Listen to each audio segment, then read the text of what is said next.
थाजबा याबा मफमदगी फंगबा पावगी मतुंग इन्ना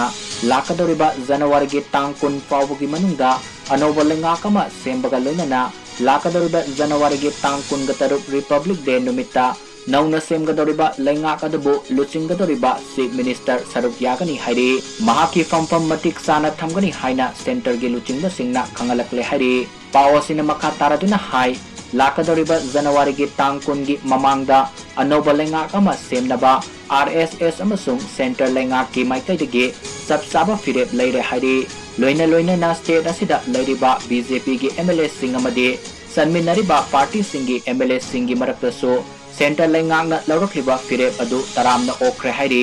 अदु मोइनमक हौजिक फावबगी ओइना अनोबा लेंगाक अमा सेमगदौरिबा सिगे चीफ मिनिस्टर कनाना ओइगदगे हाइबा खंगबा ngamdre